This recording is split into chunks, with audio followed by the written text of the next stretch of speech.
Hi friends, అందరికీ నమస్కారం. Welcome to our channel. నా వీడియోస్ కనుక మీకు నచ్చినట్లయితే లైక్ చేసి ఫ్యామిలీ అండ్ ఫ్రెండ్స్కి షేర్ చేయండి. అలాగే ఎస్కేవైఎస్ ఛానల్ని సబ్స్క్రైబ్ చేసుకోండి. ఇప్పుడు మనం ఇవాల్టి వీడియోలోకి వెళ్ళిపోదాం. ముందు వీడియోలో ఒక ప్రశ్న అడిగాను కదా ఫ్రెండ్స్, దానికి ఆన్సర్ మహల్సాపతి. సాయిబాబాని సాయి అని మొదటగా పిలిచింది మహల్సాపతి. అలాగే మహల్సాపతి ఫోటో బాబా సచ్చరిత్ర 3వ భాగం వీడియోలో ఉంది. ఆ వీడియో కనుక మీరు చూసినట్లయితే మహల్సాపతి ఫోటో వీడియోలో ఎన్నో ఫోటో చెప్పగలరా? తెలిస్తే కమెంట్ ద్వారా చెప్పండి. సరే, అయితే ఈరోజు మనం బాబా టైంలో శ్రీరామనవమి ఎలా మొదలైందో చూద్దాం. శ్రీ సాయిబాబా భక్తులలో గోపాలరావు గుండు, దాము అన్న కాసర్ అను వారిరువురు కలరు. వీరిరువురికి ఇద్దరేసి భార్యలున్నను సంతానము మాత్రం కలుగలేదు. చివరకు వారిరువురును బాబా ఆశీర్వాదముచే పుత్ర సంతానము పొందిరి. ఆ సంతోషములో గోపాలరావు షిరిడిలో ఒక ఉత్సవం ఏదైనాను చేయవలనని సంకల్పించెను. ఈ ఉత్సవమునకు గాను ఒక జెండా నిచ్చుటకు దాము అన్న కాసర్కు పురమాయించెను. అతడు అంగీకరించెను. అట్లే నానాసాహెబ్ నిమోన్కర్ కూడా తానొక నగిషీ జెండా నిచ్చుటకు అంగీకరించెను. ఉత్సవము శ్రీరామనవమి నాడు చేయుటకు నిశ్చయమైనది. కానీ షిరిడి గ్రామమగుటచే నీటి ఇబ్బంది ఎక్కువగా ఉండెను. గ్రామమంతటికి కలిపి 2 నూతులుండెడివి.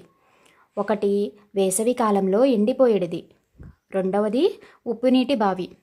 సాయిబాబా ఆ నూతిలో పువ్వులను వేసి దానిని మంచినీటి బావిగా మార్చినారు.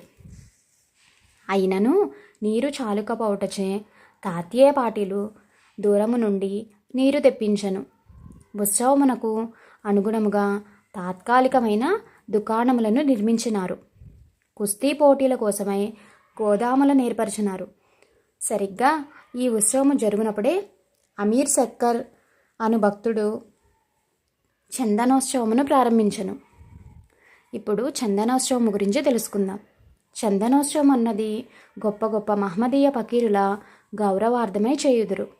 వెడల్పాటి పళ్ళేరములో చందనమును ముద్దగా నుంచి దానిని తలపై పెట్టుకొని సాంబ్రాణి ధూపములతోనూ బాజా భజంత్రిలతోనూ ఊరేగించి మసీదులకు వచ్చి మసీదు గోడలపైనను ఆ చందనమును చేతులతో అద్దెదరు.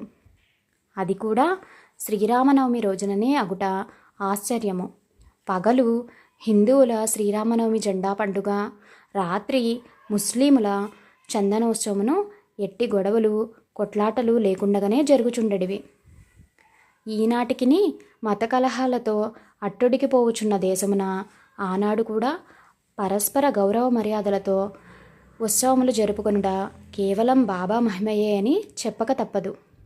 వీనికి తోడు బాబా గోకులాష్టమిని కూడా ప్రవేశపెట్టినారు. ఇట్లు మొదలైన శ్రీరామనవమి ఉత్సవము 1914 నాటికి ఎంతగానో విస్తరిల్లినది. ఆనాటికి రాధాకృష్ణమాయి కృషి వలన శ్రీ సాయి సంస్థానం ఏర్పడినది. అలంకారములను ఆడంబరములను పెరిగినవి.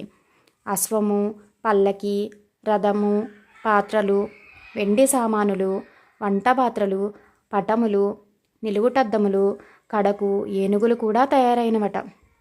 ప్రతి శ్రీరామనవమికిని సాగు ఈ షిరిడీ సాయి సంబరమందు హరికథనాలపించు బాధ్యత శ్రీ దాసగణు మహారాజునకు అప్పగించబడినది. 500 మంది యాత్రికులు వచ్చి పాల్గొనుటతో ఆరంభమైన ఈ జాతర 7500 మంది భక్తులు పాల్గొనుట వరకు పెరిగినది. అయినను అంత రద్దీ యందు కూడా ఎట్టి వ్యాధులు వచ్చుట కానీ, మత కలహములు కొట్లాటలు జరుగుట లేకుండుట కానీ ఇవన్నీ బాబా యొక్క అనుగ్రహమే. ఓం శ్రీ సాయినాథాయ నమః. ఓం సాయిరామ్. Thank you.